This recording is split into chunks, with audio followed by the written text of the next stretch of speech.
Thank you for introducing yourselves, letting us know from where you are coming in. As is our practice with any of our masterclasses, CCUs will be issued for the masterclass at the end of the session. We shall be posting a link for a form which you need to fill up before you can claim your CCUs. I am Gayatri Anand. I think most of you might be familiar with me by now. I'm your host for today, and I lead the COP for ICF Mumbai Charter Chapter. With me in the hosting team today are Nandini and Preeti. Preeti, a PCC coach, is a member of the ICF Mumbai Charter Chapter and ambassador of the Coaching Mastery Community of Practice. Nandini is the virtual assistant of the ICF Mumbai Charter Chapter and would be administering the Zoom session today. So before I start and introduce our speaker, just a few hygiene pointers. Please do keep yourselves off video and mute your mics through the webinar until we open the house for interaction. This is just to avoid any inadvertent disruption to the sessions. During the session, if you have any burning question, please put it up in the chat box, and Preeti will be curating that for us during the Q&A segment towards the end of the session. For those who wish to claim CCUs, as I mentioned earlier, we would be posting a link. So please do note the link and fill up the form. We also invite you to stay on after the session for networking and sharing and a quick feedback poll. Last but not the least, we will have a quick photo shoot session before the Q&A begins, and I shall give you a prompt to turn on your cameras for the same. As part of the experience Anu is intending for today, you shall be part of a breakout room. Each one of you shall be automatically assigned to a breakout room. After about 15 minutes, you will be automatically brought back to the main room.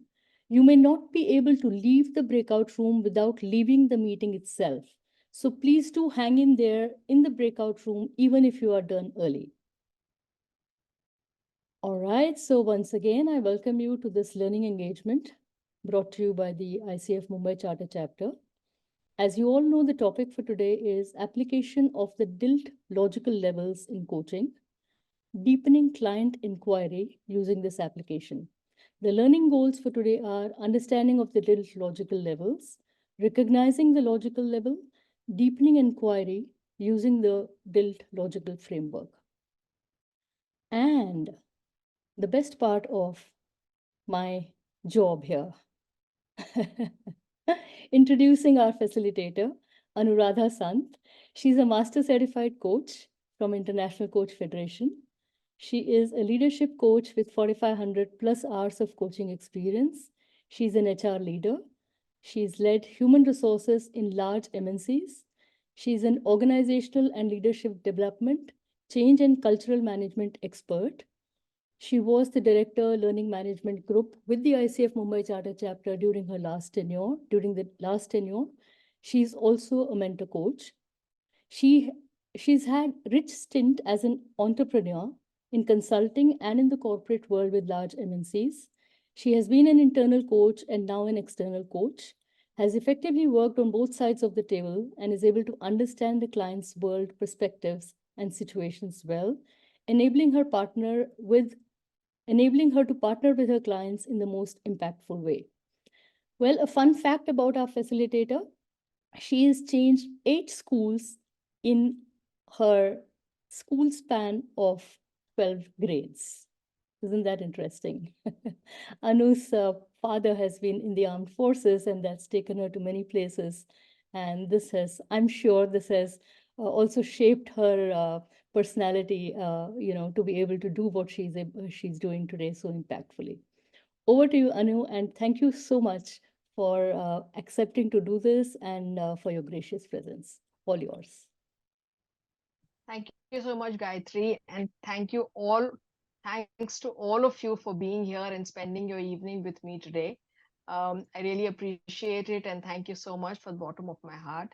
It's always a pleasure and honor to do anything for ICF Mumbai because I think that's where I belong and that's close to me. Um, as we begin, I think a lot of you have actually been intrigued about the topic itself in terms of what's DILT's logical levels, and is it an acronym? Is it the name of a person? What is it? So let me start by welcoming each and every one of you here. And also, I would really set the tone of this webinar by saying that this is going to be a learning journey for all of us. And I'll be naive to say that I know it all and I'm going to one way download information to you. I'd rather use this rich experience that I have in the room and really harvest that for our collective learning. So, having said that, let us, I'll ask Gayatri to kind of do a poll to understand where your level of understanding with regards to this model is. It's a very simple poll which you will answer as it comes up on your screen. I just like to know how many of you are aware of this model, how many of you are aware and have used it, and how many of you have no idea what I'm talking about. So I've just launched the poll. If you could take a moment and answer that, so that based on your answers, I could then co-create this material so that it's uh, you know beneficial for everybody who's here. I'm going to give it another couple of seconds on this. Maybe about 10 more seconds. We have about 65 people who have responded of the 82 who are present now. All right, I think I'm going to close the poll. We have about 80% of the participants who have responded. And I'm going to just share that with you, Anu. Hopefully you're Sure. able to see the screen. All right. So, all right. As So you we can have see, yeah. 63% who've never heard of DILT's logical levels. Okay. Yeah. And 18% have used and 19% have heard of it. All right. So I would again invite the 18% who've heard and used it to kind of pitch in and share your nuggets of wisdom and experience in the chat box for our collective learning. And I will try and navigate this model for each and every one of you. So people who've not heard of it would hopefully go back a little more informed by the end of this session today. So with that, I also have a request. If you could put in the chat box as to what is the one expectation you have from this session today. If you could just write it in the chat box, that will also be helpful for me to understand whether whatever I deliver today should be meeting your expectation as well, because you're going to spend the next 90, close to 90 minutes with us today, and we would really want to make the best use of your time.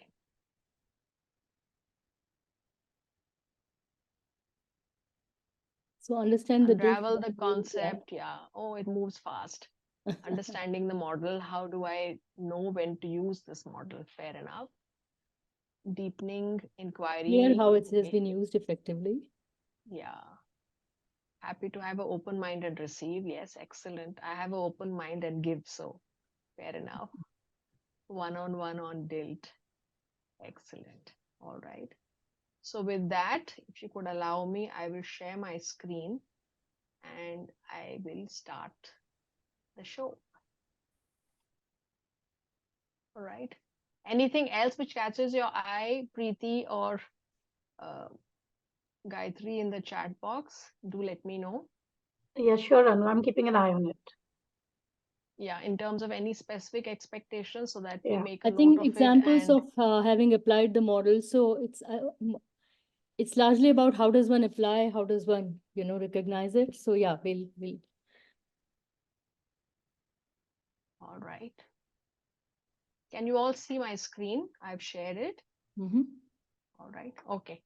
So now, as we understand, okay, so we have about 60+% people who don't know anything about DILT's logical levels, and few have used and few have only heard about it and not used it. So this is the brief agenda for today. We'll try and understand and recognize what are the DILT's logical levels, what does it really mean, and what are the levels and how do we use it. Application in coaching, that's the key, that we will not only want to learn about the model, but also say, okay, now since I know it, what do I do about it in my coaching practice? We will have a breakout activity where, after understanding and knowing what the model is, I would like you to do a brief practice and practice with each other in the safe space of learning, to kind of understand whether you'll be able to recognize it even in the brief possible manner.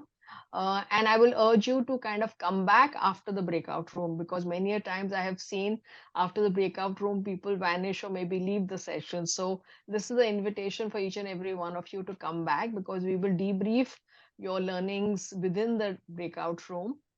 And I'll also share a couple of important slides and pointers after that in terms of how do we navigate this logical levels model.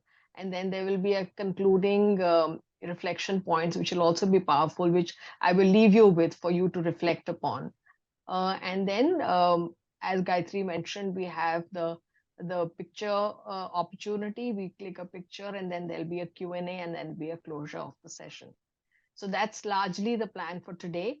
I know it's an action-packed day, so I would really invite you all to be present the best maximal way, be interactive, use the chat box to the hilt, put in your comments, your questions, and everything. And I'm sure Preeti is here who will curate all your questions, and I'll try and address and do my best to address them towards the end of the session. So with that, let's jump in. So this is what the model is all about. DILT, there's a gentleman called Robert DILT, who is a very renowned NLP practitioner as well as psychologist, who has created this model using the approach that there's a strong relationship between language, behavior, and subject experience. And it aligns with systems thinking, it aligns with the interconnectedness of the different levels. So you would see here that there's 6 different colors. Colors have no meaning here, but they're just to differentiate one level over the other. It's like a pyramid that I've put in front of you. The bottom one is environment, then you have behaviors, capabilities, values and beliefs, identity, and the topmost is purpose. These go as per the hierarchy of the levels. So environment being the lowest one and purpose being the highest one. The DILT's logical levels, largely Robert DILT really created this out of a concept of logical levels, which were initially founded by an anthropologist called Gregory Bateson. And his work was based on Bertrand Russell's logic and mathematics model.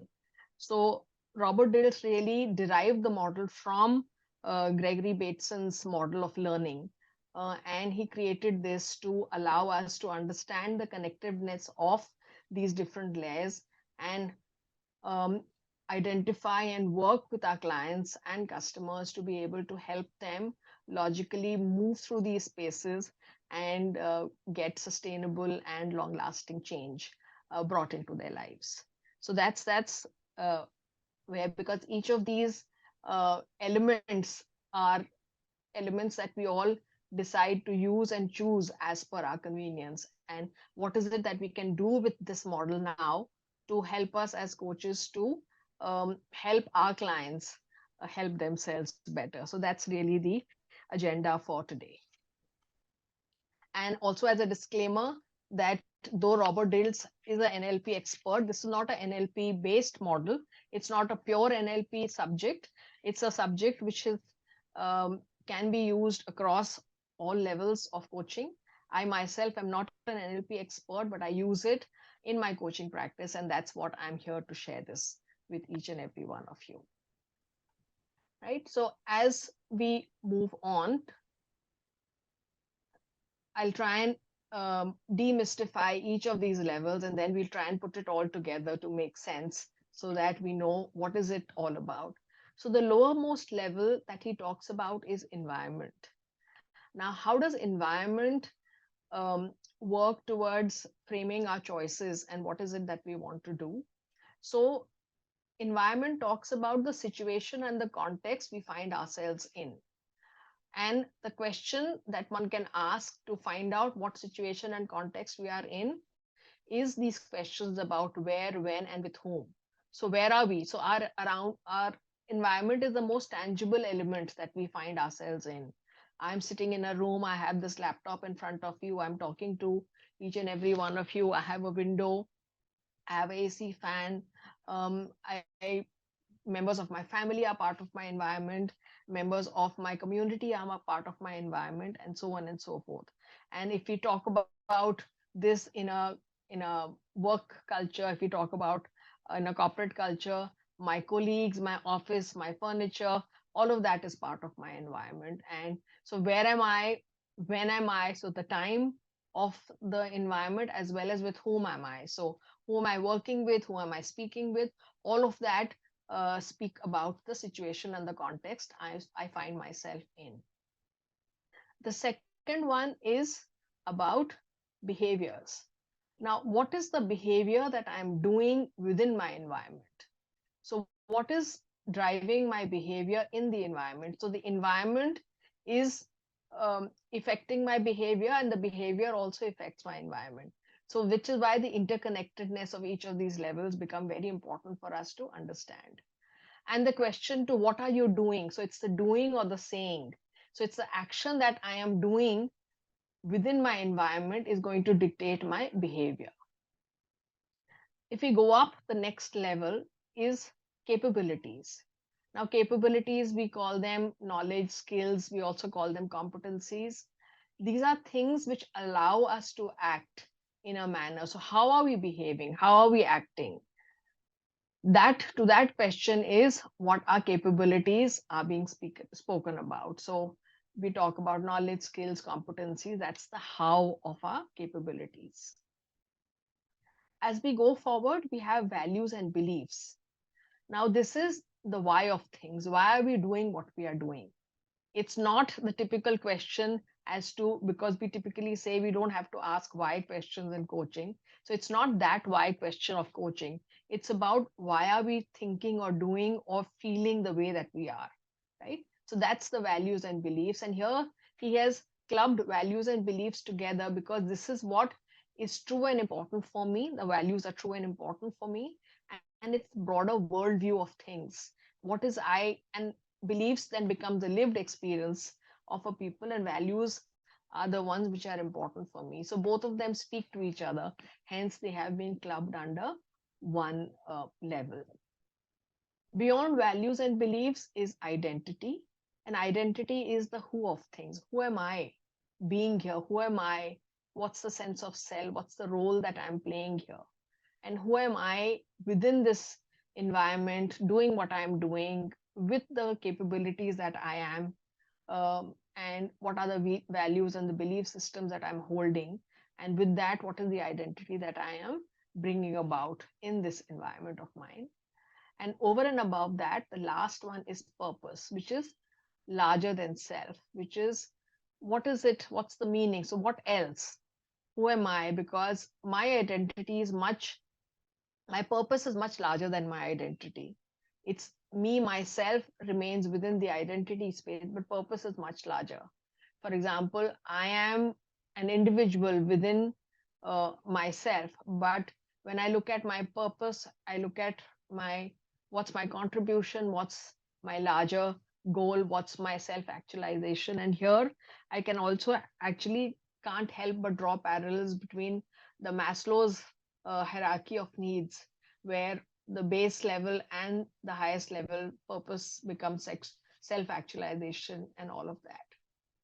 And as you look at these a little more carefully, you will notice that the environment, behaviors, even up to capabilities, are pretty much externally visible. So, what my environment is, how I'm behaving within the environment, and what are my capabilities that I'm exhibiting within that environment are pretty tangible in nature, and they are visible to the outside world. So they are external, and they are also visible outside. And I can draw another parallel here, that these are the ones, environment, behaviors, and capabilities is something which is, if you've all heard about the iceberg model, so this is something which is above the iceberg, which is visible, which is tangible, which is seen. Whereas when I go deeper below the iceberg, under the water level, that's where the values, beliefs, identities, and purpose start coming into play. So these are internal. So the first three, the environment, behaviors, and capabilities, are external. values, identity, purpose are internal. Below the iceberg, above the iceberg, and also which are seen and not seen, so visible, invisible. So that's also a way that you could understand which are these, what are these values, and what is it that each of these levels represent. I'll also say one thing, that each of these, because they're interconnected, they're also interconnected sequentially. So typically you could go from bottom up, or you could also go top down. For example, you could start with environment. Where am I? What am I doing here? What are my capabilities? What do I believe in? And hence, what is the identity that I'm portraying?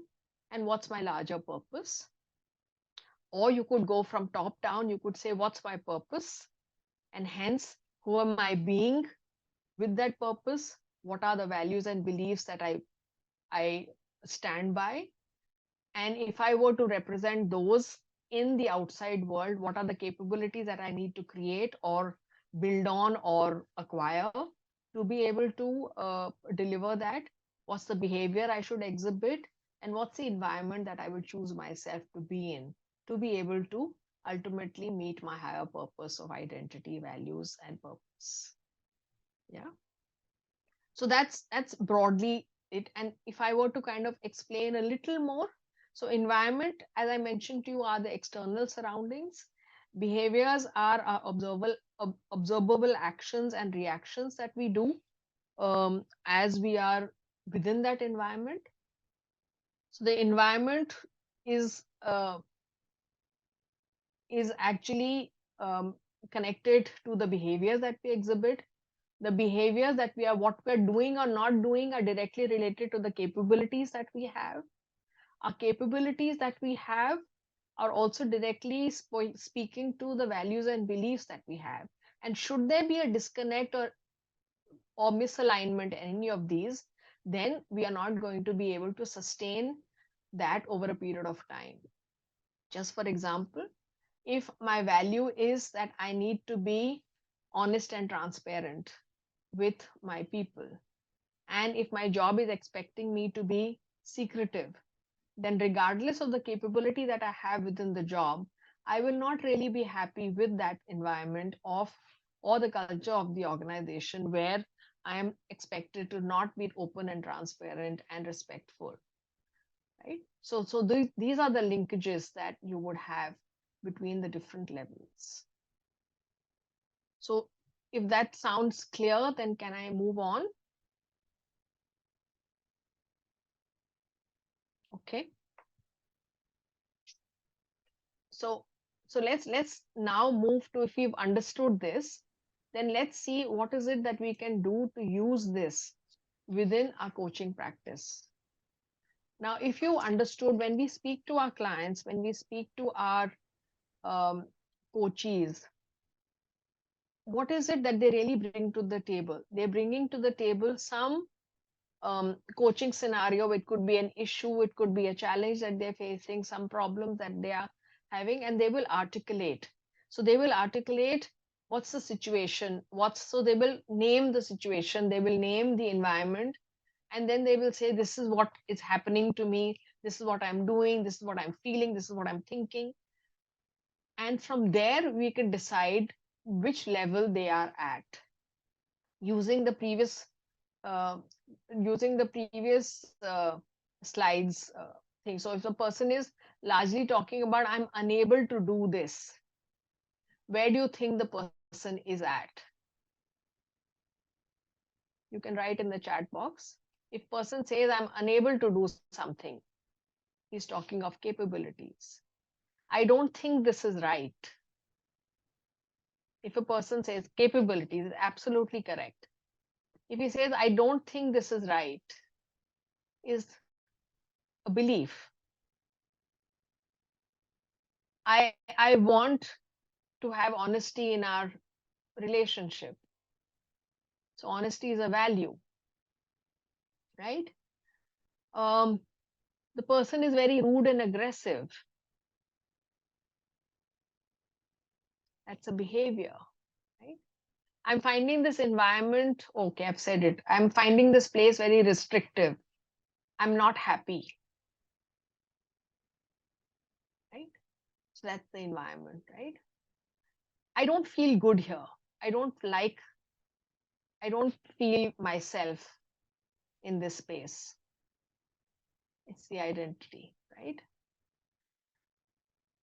There are many people who have, for example, you have organizations who are now sustainable. They're looking at renewable energy, they're looking at green energy, they're looking at all of that, right? So if the purpose of the organization is sustainability, and if they're actually doing stuff which is the reverse of it, then people who are working over there will not be meeting their purpose correctly. So if I'm a sustainable expert and I've joined an organization which is got sustainable energy, and they're actually wasting fuel, so there will be a dissonance in my purpose with the organization and with the people that I'm working with, right? So the values, beliefs, and as I mentioned to you earlier, so there was somebody who said would want open and clear transparency in communication, whereas the person was asked to be very secretive and hold things close to their chest. So the person believed in transparency but was asked to behave in a secretive manner. There was a dissonance there, and there would be a clash of values there as well, right? So keeping all this, so you need to kind of remember this um, basic model here to then start using it within your coaching practice, right? And then typically you would also see that the levels from lower can go up higher, and then from higher you could also climb down. So as you see the pyramid, there are these levels. Right from environment, you can keep going up for deepening your inquiry with your client, and as you reach the top of purpose, you can also climb down. And what this also helps you to do is, as you are climbing up, you can actually distill the problems, the challenges, and the limitations that the client is talking about. And as you lead them up these levels, logical levels, you could also create that sense of purpose and identity, values, and beliefs, so that sustainable change can be aligned to what they are thinking, and then create sense of resourcefulness and solutions with them, so that when they're feeling depleted with, oh, this is the problem, I'm feeling I have this limiting belief and I have these challenges and I can't do this and I can't think of this way and I really don't have any way out of this. So you typically will have a lot of these things being surfaced in your coaching practice, where your clients are struggling with some things, they have challenges, they have limitations, and they are facing issues and problems. You could use this model very beautifully to be able to align them to their higher levels of values, identity, and purpose, and then allow them to look at that. So, if this is your higher purpose, you may be feeling that this is a limiting belief. But if your higher purpose is something different, what could you see differently within your limiting belief to change it, and then feel more resourceful and um, powered there, rather than feeling demotivated with the limitations that you have. Let me give you an example here to kind of make these things clear. And also, I like to draw parallels. So what I'm talking here is nothing new that you may have not heard of before. If I was looking at this yesterday when I was looking at my notes, and I saw this also very well talks about our basic model of coaching, which is the GROW model, where we talk about the client goals, we talk about the reality as to where are they currently in their reality, what are the opportunities and threats that they are facing, and then what is the way forward. So similarly over here, you could say this model actually allows you to help your clients appreciate where they are. They become aware of their situation, they become aware of what they're doing, are thinking, or what are their skill sets in that particular area. They're able to actually sit back and acknowledge that fine, I agree, this is where I am, or this is what I was thinking, which may not be serving me at this point of time. And then with that, the most important part is to move them from the limitations to the resourcefulness part of it, and then allow them to take actions which will be sustainable and also which are aligned to their ultimate higher purposes. Yeah. I think there's somebody who's unmuted themselves. I would appreciate if they can mute themselves. Thank you. So let me give you an example here to kind of illustrate what I've just said. Say, and I think people had asked me to give a corporate kind of a coaching example. So there was this, uh, I won't name the person. There was a client, a lady client, a senior leader who had just recently got a promotion and had joined the leadership team. And she was the only lady in that team, and rest were all male leaders. Um, and she had a little bit of discomfort with. So, one, there was this feeling of joy and achievement that, yes, I've made it to the leadership team. And at the same time, I could sense this a feeling of inadequacy, the feeling of saying, I'm not enough, maybe I'm not good enough. Do I really belong here? Um, you know, am I really expected to be here?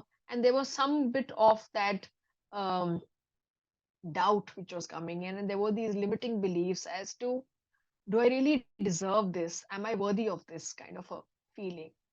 And then as we spoke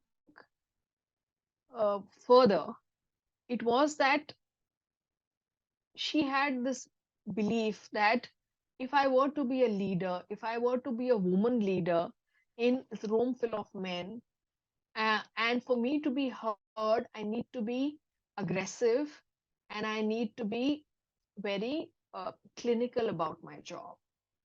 And she had this feeling that saying that aggression is not a good thing. Women are not expected to be aggressive, because if women are aggressive, then they are looked down upon.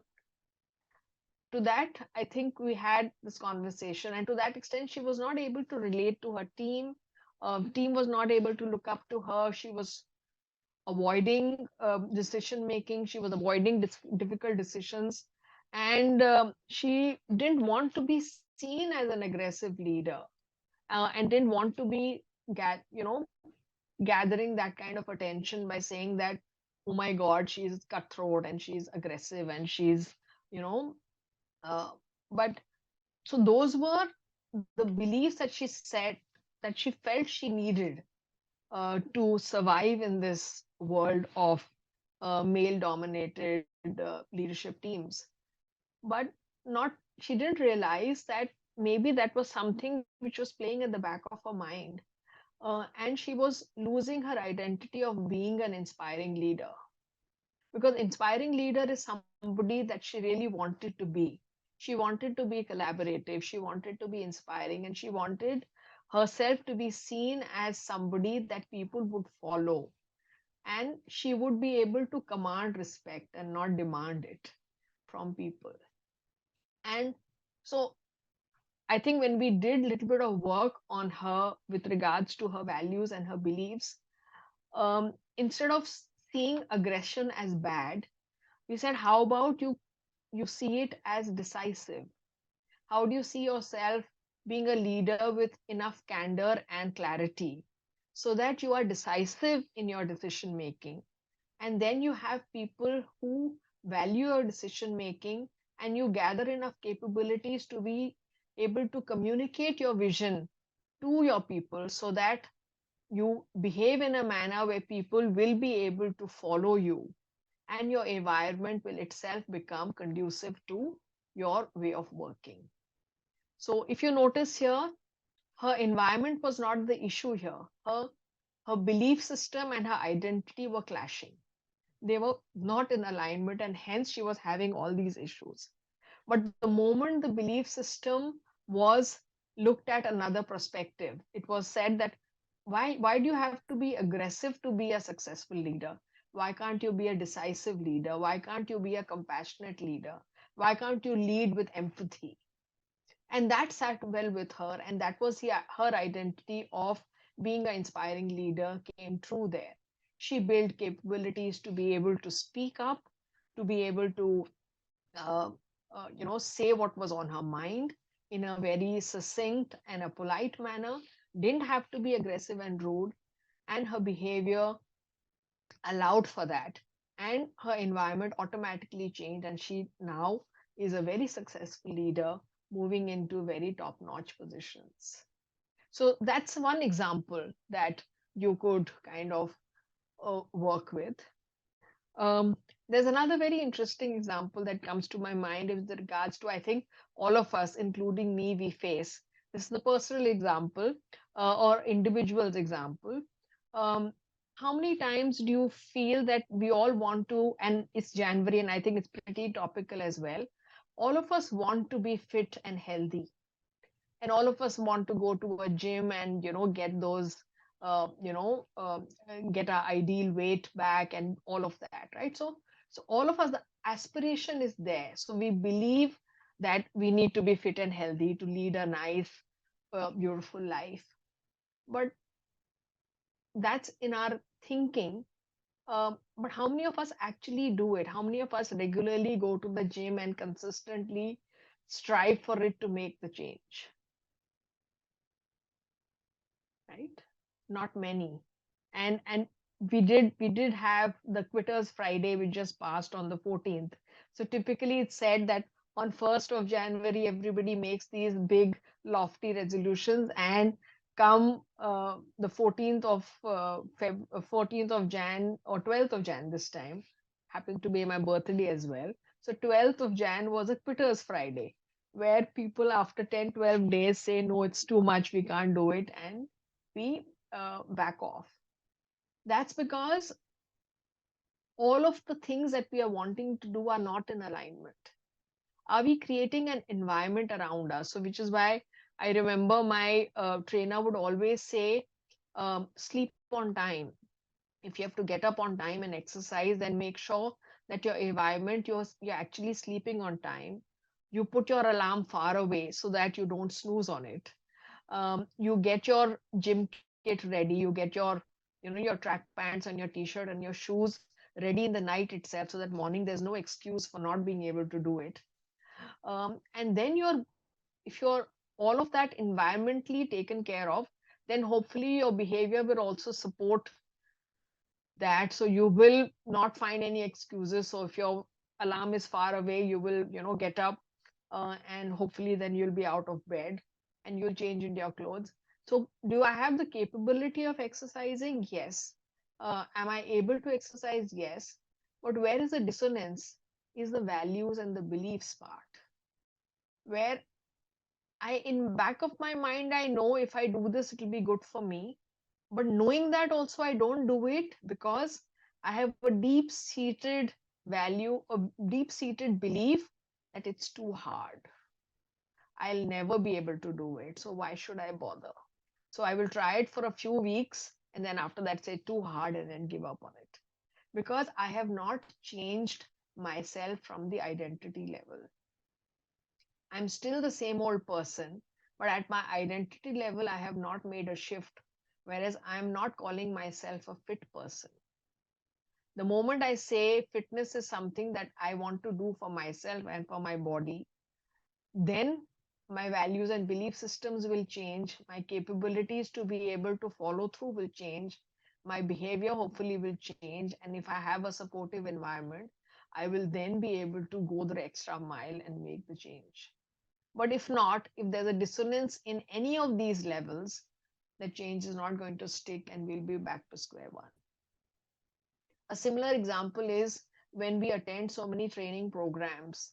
It's good to know, it's good to learn something new. Like, for example, even now over here, you are here, I'm teaching you or telling you about the DILT logical levels. You are saying, aha, very good, nice to learn. But if I don't use it, and if I don't practice it, and if I feel it's not going to be of value to me, then I will never be able to sustain that knowledge change. So my capability to become a good DILT logical level coach is never going to be polished, because I don't think this is something that is going to work for me. And if I say that and I believe that that's true for me, I will never take that extra effort to learn it, right? Because end of day, it's what's the conviction. So conviction is your belief. If my conviction is not strong, then I always will go towards convenience, because I say, what the hell, it's too difficult, let me not do it. And my behavior will always want to tell me that take the easy way out, and I rather park it for now. I'll address it when I need to, and I will take it on from there. So does this kind of um, explain uh, the level? So this is how we're going to use it. So and looking at the previous slide, as a coach, whenever your client is talking about any scenario, any problem or challenge, or anything that they're explaining, you would be able to know as to what level they are at. And another thing that I wanted to kind of tell you is that each of these levels, from it normally goes bottom up or goes top down. And I will explain further in terms of how the different navigations that you can do within the system. So with this, let me very quickly go to the next slide, which really Uh, talks about Anu, some before you useful go to the pointers. Anu, Yeah, before you go to the next yeah, slide, yes, there is yes. one very interesting question in the chat box. Tell me. Where do needs feature? I thought, is it along with values and beliefs or somewhere else? Um, Needs and wants could also be within my environment, right? Mm-hmm. Right? Because is my environment supporting me? So my needs and wants are at the lowest level, right? So Okay. that's my environment. And what am I doing to be able to get my environment is to get my needs fulfilled, is the behavior that I am exhibiting. And then what are the capabilities that I have that talks to the behavior that I have. And then I have my belief systems, right? So my needs and wants are normally at the lowest level of environment. Great, great. Yeah. Thank you. Thank you so much. Uh, I just want So to bring Anand. We'll yes, take Q&As later if you can hold yes, on. Yeah. yeah. Thank you for your Or if there's a burning question, then just put it in the chat. I think Preeti will interrupt me if she feels it's pertinent for me to take it up now or later. Yeah. all right. So these are some of the useful pointers that you could keep in mind as you begin to use the DILT's logical levels in your coaching practice. That it provides quite a holistic approach and comprehensive perspective towards diagnosis and assessment of challenges. So your questioning and your deeper inquiry could be, so if the person is describing a situation or an environment, then you could say, okay, so tell me more about the situation. So what are you doing there? Which will be the behavior question. And what is making you do that? So then they will say that I'm unable to or I'm able to. And then what are the beliefs around it? What do you value most? So on and so forth. So that's the level of inquiry that you could go deeper into. So you could move from the external factors to internal factors and up to the highest level of purpose within your inquiry. And then the purpose will decide how you're navigating it down back to your capabilities, your beliefs, and your environment. Right? It also helps build a lot of rapport and trust with your clients, because you are going to do a deeper inquiry within their choices and their thoughts and feelings. And hopefully that will help you build a greater rapport, because you also will be empathetic towards their situation and you will deal with them in a more um, trustworthy partnership manner. So it also helps you to kind of build that extra rapport with your clients. It also helps you identify, as a coach, you'll be able to identify patterns across levels as to, is the person only being externally faced? Is the person reflecting and looking at things internally as well? Am I only playing the victim card all the time? Am I only doing a blame game externally faced? Am I also looking at what is internal? Or when I'm looking at internal, am I bringing too many limiting beliefs into the picture so that I'm really pulling myself down? So am I resourceful or am I depleting my energies? Those are the kind of patterns that you could see from your clients as you deal with this model as well. It also enables awareness and alignment across levels, because that's important. Because if your environment is X and your behavior is Y, and if they are not aligned to each other, you will always face a dissonance. And similarly with anything else, as I have kind of illustrated that earlier as well. So the moment you have a non-alignment in any of these levels, anything that you're expecting to do is not going to last for long. And specifically change has to be rooted in aligned levels. And if it is not, then you would bounce back and go back to where you were in a very short time. It also facilitates goal setting, because as you bring about the awareness and acknowledgement of where you are, and you appreciate what is it that you really need um, to do, it kind of helps you very pinpointedly tell, this is what I really need to do, and this is where I will like to go after. So the goal setting piece, and you will also see in the next slide, I will also say that it also helps in accountability and tracking, and also building impact. So this is what I set out to do, this is the steps that I took. And as a coach, we also are accountability partners to our clients. So we are able to show them the progress. We are able to show them the a partnership in their ability to move up or change, and also ultimately show them the impact that yes, we did move from point A to point B, and this is what took us to kind of journey through that. You can also have targeted interventions as possible. For example, if you see a person or a client is very transactional and only wants to fix their behavior, and which could be a capability issue. So they all, for example, a client of mine said, I'm very busy, I can't get things done. There are so many things which are urgent and important. All of them fall on my table, and I really don't know what to do. So all I want you to do is help me schedule stuff. I don't want to go into why this is happening and why not this is happening. Just help me build a habit around creating a schedule and sticking to the schedule. Then you are only able to address what your client needs. Because another thing that I will say, that end of day, this model or this tool is only a tool within your armory of things that you have as a coach. It is not necessary, and it is absolutely not important for you to go up all levels, all 6 levels, and go down all 6 levels, because you only go up to the level where the client is and see if they are willing to go. Because the interconnectedness, so one level below and one level above, is maximum what you may want to navigate. If your client is willing to go up to the higher levels of belief and values and purpose, do that. But if you think they are not, then do not go there. For example, if the person is dealing with an environment issue and you start asking them, who are you being here? They will say, hey, what are you talking about? I'm not talking about who am I being here. I'm saying I'm having trouble with my uh, you know basic environment within my office. I'm not, so don't have um, don't use the tool because you have the tool and you want to use it all, and you want to follow all the 6 steps up and 6 steps down.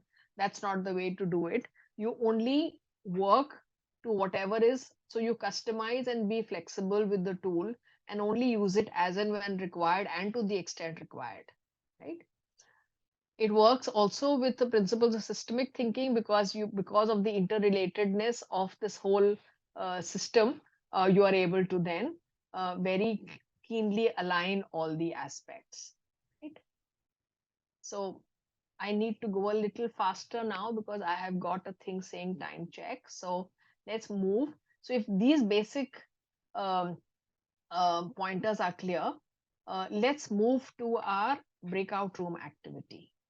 And I'm hoping that you're able to appreciate the DILT's logical levels by now. So what I will request the team here to do is that I think we are about 80, 79 odd people, that we can have 2 people in one breakout room. And this is a very safe space that we are trying to create for yourself. So everything that you've heard about the DILT logical level right now, try and do. So we'll give you about 6 minutes each, and there'll be 2 rounds. So one role play will be where one of you become the coach and the other one the client, and then you flip the roles after 6 minutes, where you become the client and your other partner becomes the coach. So you describe the client will describe the coaching scenario to the client, to the coach. You take 2 minutes for that, and allow 4 minutes for the coach to inquire and probe and ask you questions, so that the coach is able to identify what level you are at, and then ask questions appropriately. So it will just be a test run for each and every one of you to have, if you've understood this. And we'll do these 2 rounds, and you can also amongst yourselves decide who's going to be the scribe and who's going to write the experience in the chat box. And if we have time, we will maybe even have 1 or 2 people share in the breakout room as we come back. And after the breakout room, I have very important tips to help you navigate the DILT's logical levels, and we'll have some important and provocative reflection points, and then the Q&A segment after that. So I will invite the team to create the breakout rooms, and we'll have 2 of you move into the breakout room, and you can do this shift role play. I can also stop sharing so that it can help.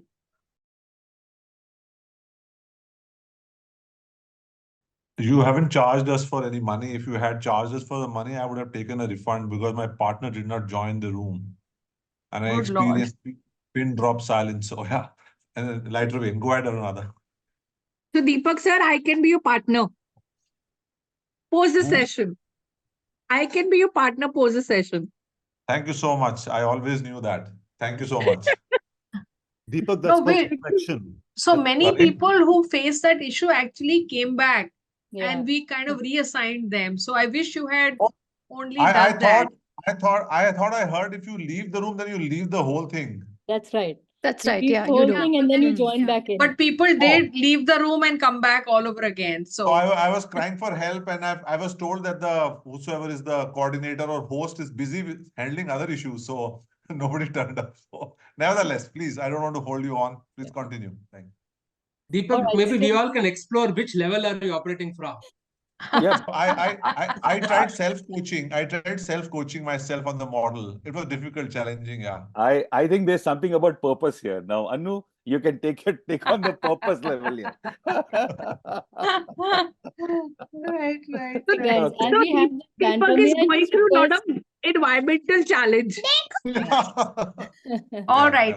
So May I let's request everyone come to back. just come on come camera so I could back. have We have what 18 minutes to go. So any experiences? Who's the scribe? Can we quickly put a few sharings in the chat room? But I don't think we have enough time left to have everybody come on camera and speak. So just put a few of your reflections in the chat box, and I will definitely read. So did you find it easy? Did you find it interesting? Did you find it difficult? Were you able to actually, understand which level the client was talking about? Did you have fun with the model? Did you have fun understanding it? All of that, I think, is important at this point of time. And Gayatri is also saying, please turn on your cameras because it's a photo opportunity time. So please, everybody, put on the camera and your pretty smiles so that there is a nice picture taken. Gayatri, over to you. Please Yeah. do the needful. I'm doing and that we in the background. Keep the chats and the Q&A going. So Yes. I'm doing that parallelly. So not to worry. Just keep the cameras on for a while. Yeah. Most of Also- them are saying that the time is too short to actually go deeper. Yeah. Yes. This was only a taster. I don't think I expected you to do a full session, just to identify which level. That's it. If you were able to identify the level itself, it was good enough. And people who are experts at the model, I'm sure they would have done a faster job at it. All right. So I think I've captured all of you who are who have turned on your cameras. So thank you for that. And over to Preeti and Anu for the Q&A. And actually, Anu, I think Anu has a little more agenda to cover. So Anu, over to you. Yes. Yeah. Very quickly. So, yes. Very quickly, a couple of concluding slides only. Okay, we start from the very beginning. Okay, we've done. Okay. So this was basically some things that I wanted to kind of share with you in terms of the hierarchy of levels that this model allows you to do. That there is, as you must have understood, that there is a relationship between each category, and there are few principles that apply. So everything works well if the different levels are aligned. I think that's a no-brainer.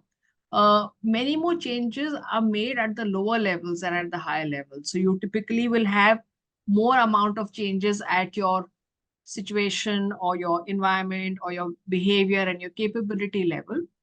But if you make changes at the higher levels, the levels below that also get impacted and they change, right? Because if you make a shift at your beliefs and values, then automatically all levels below that will also have to shift and change. If you don't, then there will be a dissonance. By contrast, if you make changes at the lower levels, that not necessarily all levels above also will get impacted, right? And in organizations and individuals, and they make changes, they're less likely to succeed if they don't make the changes at the most appropriate level. A quick example for that is, in an organization, it was felt that people were not working well together. So they quickly changed the structure of the teams. They changed the structure of the way that they were seated, and they changed all of that, not to realize that it wasn't an environmental issue. It was basically a skills issue.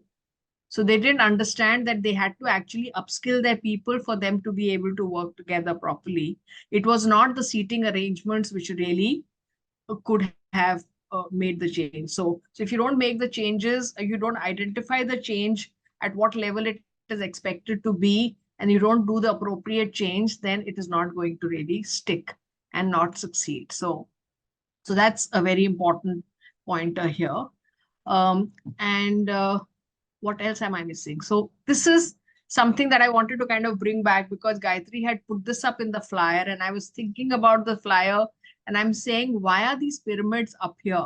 So these are a few reflection points that I'd want you to kind of stay with and be with. I don't think we're going to answer all of these questions here in today's session, but I really want you to kind of think about it, that as we operate, so we have different roles and different identities in our life.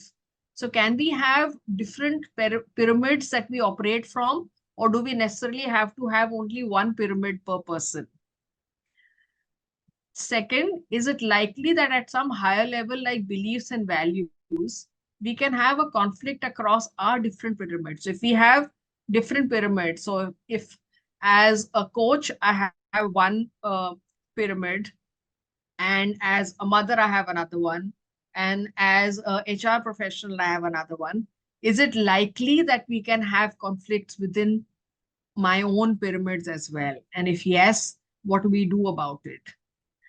And what may happen at some higher levels, like beliefs and values, if we are in conflict with our organization or our work pyramid? What do we do then? And what's the best possible way to resolve these? If any quick answers come to your mind, please write them in the chat. But I would really want you to marinate these questions in your mind and think about them. And should we meet again and discuss this further, I think we'll be able to kind of take things forward. But as of today, let's quickly move to the next agenda, which is the Q&A. And If you find these questions provocative or interesting enough, I would invite you to kind of think about them, and we shall hopefully try and answer them in the next opportune time. All right. So with that, I'm pretty much done here. I shall stop share. And yes, where are the questions?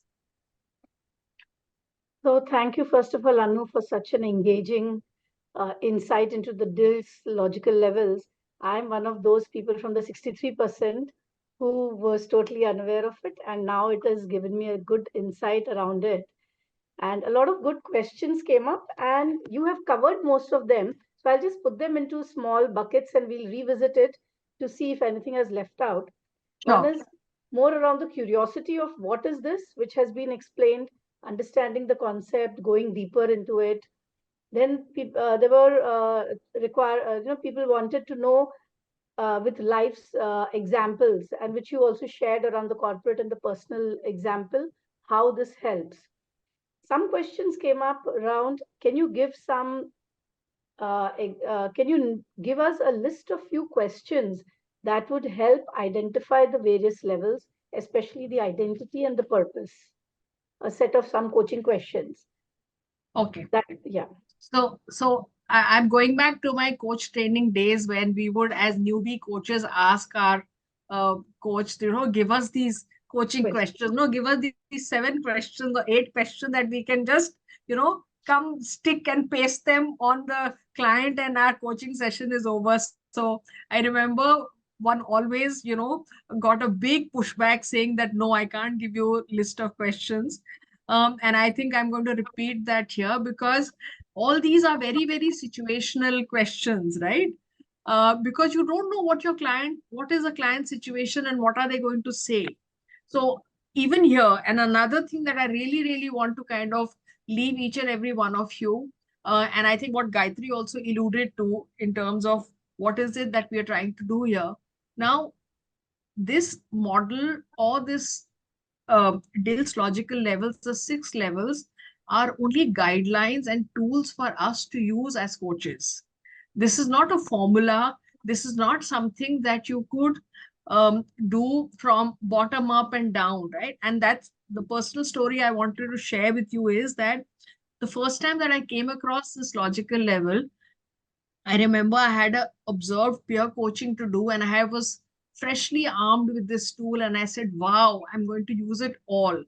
And I started my observed peer coaching session, and I went full throttle ahead, right? So from environment question to capability question to behavior question, and I was going like no, nothing stopping me. Went up to purpose and I went down all 6 levels. And at the end of it, I was looking very smug and saying, beautiful, I've done such a good session. And I got such a pat on my knuckles saying, where is your client? You were doing everything that you wanted to do in the session. Was this model of service to your client? Because do you even know where your client is? Because the client was sitting nonplussed, doesn't know what was happening, because I was just bombarding the client with these level of questions, and I was getting the answer that I wanted, and I was feeling happy about myself.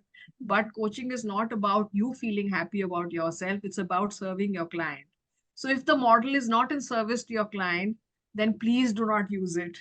And if the model is only using 1 level or 2 levels of questions to your clients and only stop at those 2 levels, don't go beyond. It's not about a formula that you're going to use and feel smart about yourself, because looking smart in a coaching conversation is not the job of a coach. So please don't get into the trap. And I've had such a uh, moment with that thing that I said, no, it's just a tool. I will use it how much and when I really feel it's important for me to use. And I don't have to use the whole thing from start to finish. And I don't have to be the smart one in the room. So that's something that I wanted to kind of leave you with. And I hope that kind of addresses some of the queries that you may have had. As you rightly said, we have to be in service of the client and Yes. identifying how much or where to what level this client wants to go. We work in that area. Absolutely. Right. Absolutely. Because it's definitely not your agenda. It's not my agenda to So, just, find myself being an expert at this and I'm just kind of running on my agenda. Definitely, that's not the idea. another follow-up question is how to identify what level the client is operating from during a coaching session. So that's exactly this, what this entire session was all about, is to, so for example, so if a client comes and tells you that I don't think I'm doing well in my current job or role, right? What do you think I'm trying to say here? What level am I talking about? Capability, perhaps? Sorry? Capability, perhaps? Correct. So you may start with that. So what is happening with you? Why are you feeling, so my next question would be, I'm not feeling good. So what's not making you feel good, right? So that the next thing they will say, right? They'll say, no, I have this team member who's really terrible, is making me, giving me a lot of grief. So then what would be your next question? What am I talking about here?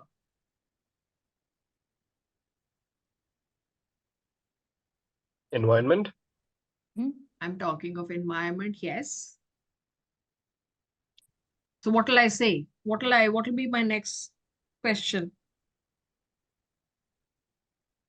So how do you respond to this colleague of yours who is giving you grief? Yeah. So then you're asking about the behavior, right? So if your client is behaving this way, if your colleague is behaving this way, your team member is behaving this way, what is your response? So are you reacting? Are you responding? What are you doing here, right? So what's the action that you're taking? And so on and so forth. So you really build from what your client is saying. I don't think there is a fixed formula that I can give you that these are the 7 list of questions or these are the 6 list of questions that you could ask and just paste it on the client and you're good to go. No, it doesn't happen. It doesn't sound as easy as that. So it's a little bit of, and anyway, we are talking about probing and reflecting and allowing the client to be aware and accepting of their situation. Because unless and until there is acceptance of the situation, there is no movement towards making any change. So we are facilitating that conversation so that they arrive at what they want to do. Anand has his hand raised. Yeah. Yes. So one example from, or a question therefore, Yes. Anu, that someone comes saying, yeah, my communication skills are not too great, or I'm not Right. great building relations with people, which is starting at the capability level, for instance. Yes. My curiosity then is, am I going to go downward first or upward first? Because one, I could sort of ask for more details around it, or I could sort of, yeah. I mean, I'm trying to imagine what will be the way of approaching a conversation like that from a DILT angle. So if they're talking about capability, then ask about the capability first. And then you will know where are they going. Are they going upwards or going downwards? So if you're saying communication skills, so what's happening? I what would makes you perhaps say? ask, what is informing you that your communication is not good? Correct. How are you drawing that conclusion? Yeah. What makes you believe? So maybe it's a belief, right? So then so your words itself will tell you that you've actually moved to the higher level. From capability, you're moving to belief. Because maybe he's believing that he's not a good communicator. Capability may not have been the issue there. So you would really decide according to that. Again, I don't think there is a set formula that you can only go up or down. You could go, because of the interrelatedness of these levels, you could go one level up and below just to reconfirm where this person is. Got it. And if I may just add one thing, I like the phrase you said that the person will go up or down. So it's not really for the coach to sort of determine sometimes. It's really about opening up and then you know what direction the person is gravitating towards, you know, where they want to operate as well. Yes. Absolutely. Yes. Thank you. So as long as we probe in the direction of where the client is speaking, right? So you're really picking the words of the client and asking them.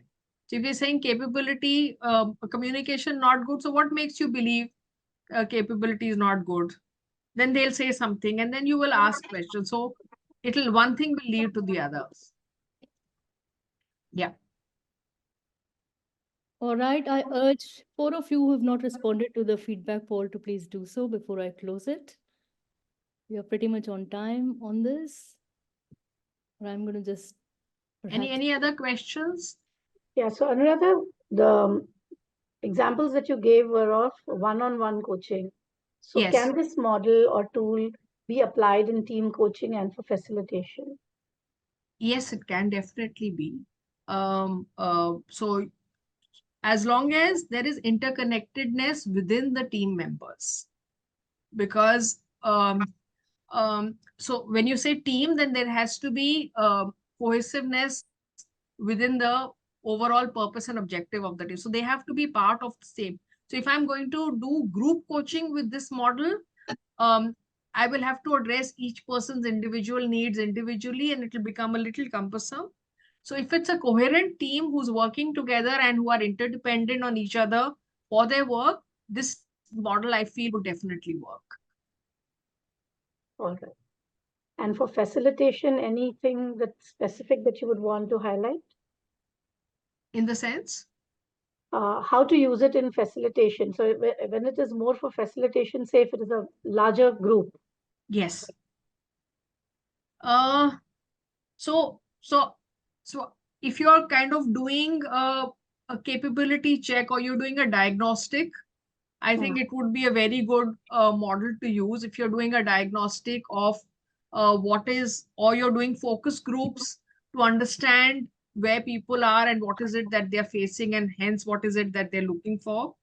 Those are a couple of examples that are coming to my mind, where I think this will be a good opening for kind of questions to take the people deeper into what their problem statement or issues or challenges could be.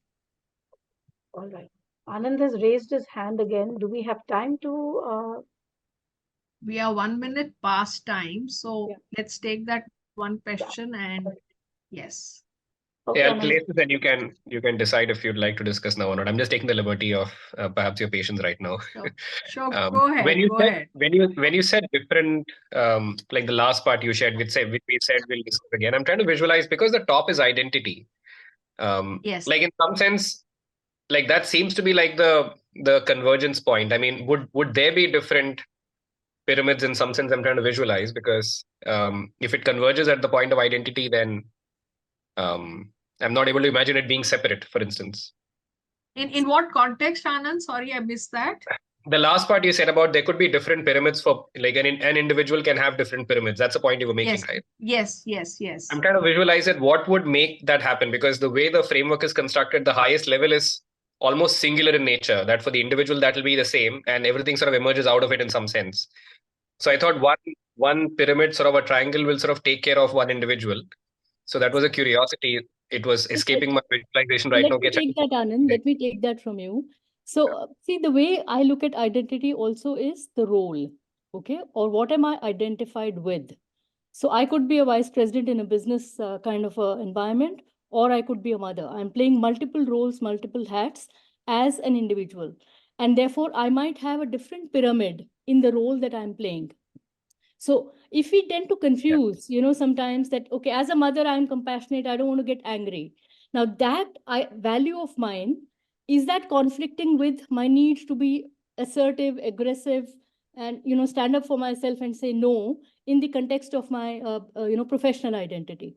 So the layers, below the identity actually fold up to the identity itself, whether it's a professional identity, personal identity, or maybe even a larger identity as a human. So therefore, then what is my larger spiritual purpose that I'm here on earth? So it can be dealt with at various levels. Got it. Thank you for this. I'll not engage further. I'll perhaps separately in chat about it. Yeah. Thank you. And I also kind of would, if you could allow me to add, even though as an individual, I may be playing different roles and I have different identities for that, ultimately, I do agree I need to be in alignment with myself, because otherwise I will have a dissonance with myself itself, right? So to that extent, it's what you say, that my higher self or my identity and my higher self and my connection to person beyond me has to be something similar. Otherwise, I will be hopefully going all over the place. I think the discussion can go on. So I look at it, Yes. Anand, more like an object-oriented programming, where I'm saying, okay, I have a higher identity, higher self, but there is an identity which I'm playing in a particular role. Whether it's a professional, whether it's a mother, husband, wife, whatever that is. So within that identity, there is a certain set of values, certain set of things. All the logical layers down below. So as long as some of the values are not conflicting to the extent that I cannot air gap one pyramid from the other, it is going to create dissonance in me. Got it. Thank you again for indulging on this. Yeah. So there's another provocation to that, and I will stop here, that many times it is said people confuse identity with the roles we play, because the roles we play is a direct consequence of the behaviors we exhibit in our environment, and they are not the same. So many times, for example, a person is a driver, right, who drives a car. So his skills and abilities are in driving, and he does the job of driving a car, but his identity is not that of a driver, right? So his role is a driver, but his role is not equal to identity. So that's also something that can be thought about. And I'm sure we need much larger time to kind of discuss this, which is why I left you with those 4 provocative, thought-provoking questions in the end with the pyramid, that think about it and see where you land with those answers. Do we get the slide? Sorry, I'm Yes, pushing we one do. more question. We do. So thank you very much. The recording will be put up on our YouTube channel. So I'll try and send them across to Gayatri, and she will then send them across to you. Super. Thank you. all right, I think we are already 6 minutes past our stated time. So thank you all for being here. And thanks, Anu, for your candor and for sharing your wisdom and sharing some real examples, live examples for us to relate to the model. And I'm hoping that everyone has found the breakout room insightful, and also the entire session with new learnings as we start the new year with new learnings. So thank you for being here. Thanks, Anu, again for agreeing to do this. And and all of you who've had very powerful questions come in. I feel much in gratitude to have hosted this webinar on behalf of ICF Mumbai chapter. Thank you so much. Thank you, Gayatri, and thank you everyone for being here, and thank you for putting up with me for the past 1.5 hours. Thank you. Thanks a lot, Anu.